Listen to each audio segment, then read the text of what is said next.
All right, good morning, everybody. It's a Thursday morning here in the Northeast in Connecticut, and TNA Impact tonight. Willow against Magnus is going to headline TNA Impact Wrestling. I'll be working, so I'll watch it after I get home. That is one of my pet peeves is when there's a show I want to watch, and because my schedule is so at random, it could be morning hours, middle day hours, or nighttime hours, or it could be nighttime hours and the following day, morning hours. You do what you got to do. It's a great job, great people that work there. So, this is why you stay with what you got because you love it. So anyway, yeah, I'm looking forward to watching Impact after I get home tonight, which will probably be around 11:30. And I'm interested to see what Dixie Carter has got to say about this new MVP faction with Kenny King and Bobby Lashley. Hopefully, this is something that they're gonna, we're gonna see continually, you know, week after week. But we'll just have to wait and see how it goes there. But yeah, with that being said, now there are reports stating that Sting is really not close to signing with the WWE.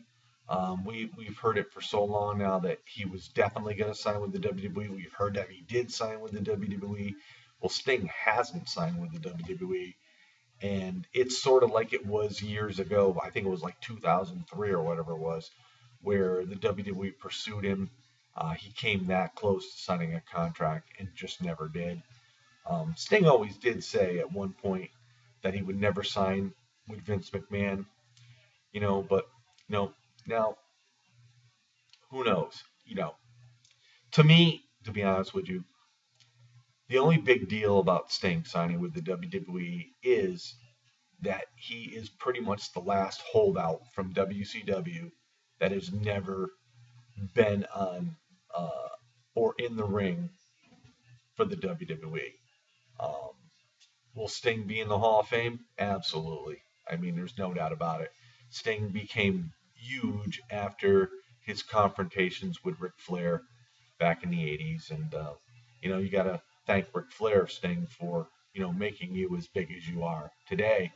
But uh, on the other hand, when you left the WCW and you came back as the Crow, that was just a whole new life for you. So, yeah, Sting did a lot of things on his own, and uh, deservedly so. He does belong in the Hall of Fame. So those are the reports there about Sting.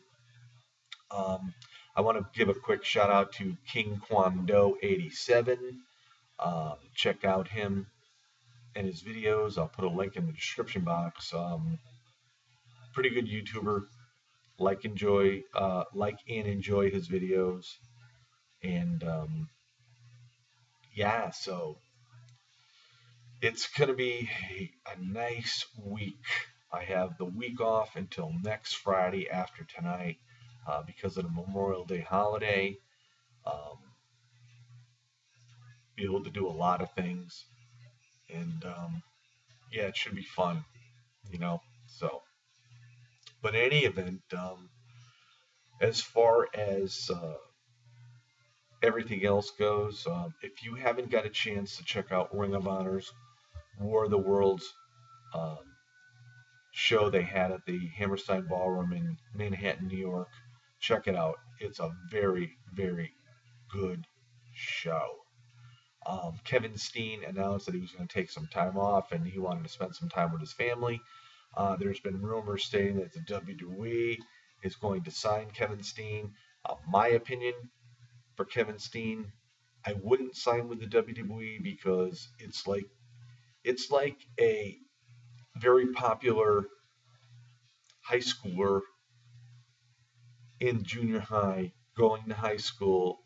I mean, say you're popular as a athlete in junior high and you go to high school and you're a freshman. You start all over again. You got to prove yourself to everybody else. I don't think the WWE will use Kevin Steen to the point where, it will be worth his while. That's my opinion, and that's my opinion only. I like Kevin Steen. Um, and right now, Ring of Honor is getting, you know, the superstars from TNA that Dixie decided not to sign, and Ring of Honor has become very, very big.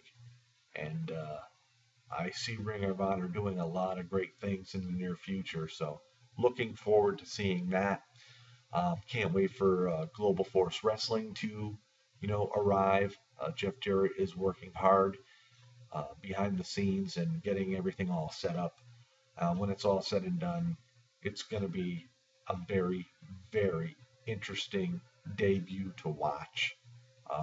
I'm so much looking forward to it. Um, as long as TNA is still around at that point when they do arrive, we will have four major wrestling promotions. And, you know, WWE will always be here for now. They have their issues, and we all know that they're having legal issues. The product has been, been hurting, and they're trying to do the best they can.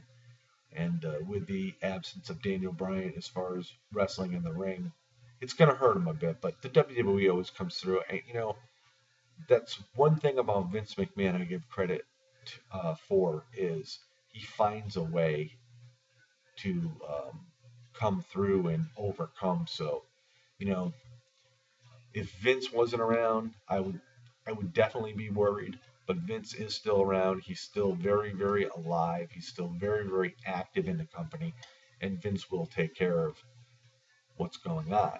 Now, the other issue I do have is they're talking about Ric Flair again. Now, Ric Flair was supposed to be back a number of weeks ago. We did see him on Raw on a Monday night. Uh, as far as Evolution and the Shield went, and this is Triple H. I've been reading so much about Triple H saying if Ric Flair cleans up his act, you know, they will use him on a regular basis. Now, I have always been a Ric Flair fan back in the days of the Four Horsemen. Um, that's when Ric Flair was Ric Flair. That's when Ric Flair really carried a lot of weight. Um, the stable was great, but in the last 10, 15, 20 years, Ric Flair just seems to find a way to destroy himself. Whether he goes to an event where he's intoxicated or whether he gets, whaled with issues on the internet that go public, where he's having trouble with his family. Um, it just, I just see that, I think Ric Flair could be very hurtful in some ways to the WWE. Um, I know Vince had stated just recently that he was against bringing Ric Flair back, but Triple H was adamant about it. And Vince did say that, I'm going to let him go with the flow. He'll learn by his own mistakes.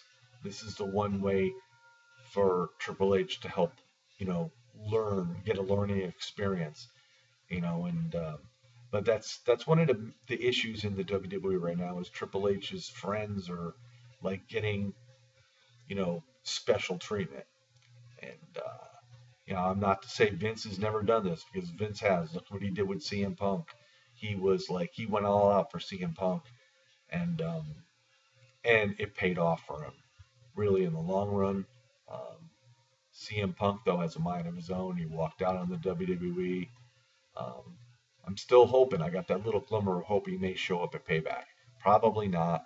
Chances are 90% he probably won't show up. But being in Chicago, it would be just a huge pop.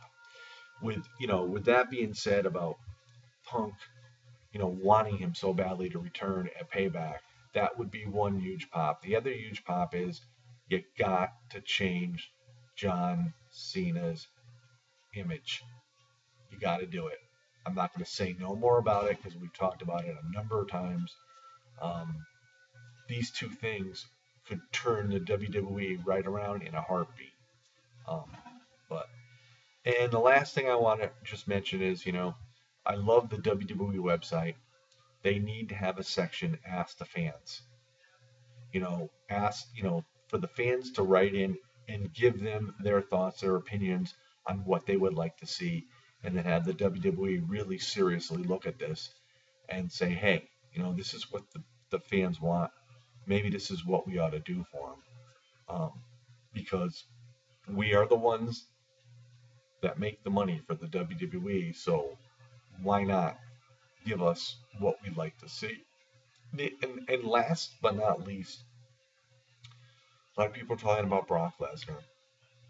Brock Lesnar is huge, but my only peeve about Lesnar is he controls when he's going to be on TV, when he's going to appear at a pay-per-view. This guy gets huge amounts of money.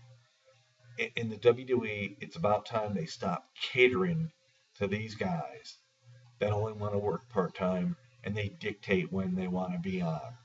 And, and I have to say this as well about The Undertaker. I know he's getting up there in age and he can't do what he used to do. So I give him a little bit of a leeway there, but he's another guy that's done the same thing. And, if you can only make it for WrestleMania, then maybe it's time to think about hanging it up. Now that the streak is over, it's really not that much of a big deal anymore. I mean, yes, he sorely will be missed, but it's a spot that you can vacate and give one of the younger guys an opportunity to showcase their talents on the biggest stage in the world. So on this Thursday morning, the Iceman here on the Iceman's Return YouTube channel has just given my thoughts and my opinions about pretty much everything that's really going on in the world of professional wrestling. Hope you all enjoyed the video, and I'm having a lot of fun here on YouTube, and we just wait and see. It's a waiting game. It's a fun game. You meet a lot of good people here, and that's why I'm here, because you just get to meet a lot of people all around the world. So peace out, everybody. Have a great day, and I'm looking forward to this upcoming week. So see y'all later.